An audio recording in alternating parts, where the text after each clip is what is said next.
எந்தெந்த பொசிஷனில் வச்சுருக்கோன்னு காமிக்கிறேன். ஸோ பொசிஷன் வந்து காமிச்சிடுறேன். ஸோ இங்கே வந்து இப்படி படி மாதிரி வச்சுருக்கோம் இந்த இடத்துல. ஸோ இங்கே வந்து 3 டைப்பில் வச்சுருக்கோம், 3 டைப்லையும் வச்சுருக்கோம். அப்புறம் வந்து இங்கே ஒன்று இப்படி வச்சுருக்கோம் இந்த கோலம் மேலே.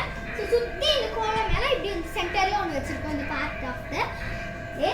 ஸோ அப்புறம் வந்து இந்த விளக்கு வந்து அணைஞ்சிச்சு. ஸோ இங்கே ஒரு விளக்கு, இங்கே ஒரு விளக்கு, அங்கே ஒரு விளக்கு வச்சுருக்கோம். உங்களுக்கு விளக்கு வைக்க தெரியலன்னா இதை பற்றி கற்றுக்கலாம். ஸோ இப்படி கோலம் போட்டு உங்களுக்கு பிடிச்ச கோலம் போடலாம், இல்லைன்னா வேறு மாதிரி போடலாம். ஸோ இந்த மாதிரி ரவுண்டாக சுற்றிட்டு இப்படி அந்த லோட்டஸ் கிட்ட வரும்போது இப்படி வச்சுருப்போம். அப்புறம் வந்து இப்படி வச்சுருப்போம். அப்புறம் வந்து சைடில் சுற்றிட்டு நடுவில் சென்டரில் வச்சுருப்போம். ஸோ வெளியில் பார்த்தீங்கன்னா இங்கே ஒரு விளக்கு வச்சுருக்கோம், அப்புறம் இங்கே ஒரு விளக்கு வச்சுருக்கோம். ஸோ ஃபுல்லாக வந்து இங்கே ஒரு விளக்கு வச்சுருக்கோம். வாங்க அப்படியே உள்ளே போகலாம். ஸோ गाइस இதுதான் என்னுடைய அவுட்ஃபிட். என்னோட அவுட்ஃபிட்ல நான் இந்த மறக்காம கீழே கமெண்ட் பண்ணுங்க. ஸோ வாங்க गाइस உள்ள போலாம்.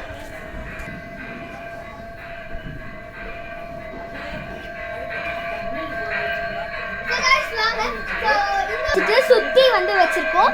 அப்புறம் சுத்தி வச்சுட்டு இங்க ஒன்று அந்த சைடு ஒன்று அந்த சைடு வந்து கேப் இருக்க இடத்துல வந்து வச்சிருக்கோம் ஃபுல் பண்ணி. ஓகே गाइस நாங்கள் வந்து சந்தோஷமா இந்த கார்த்திகை தீபம் நல்லா வந்து கியூட்டா வந்து கொண்டாடணும் பட்டாசோட பக்கத்துல. சூப்பரா கொண்டாடணும். உங்களுக்கு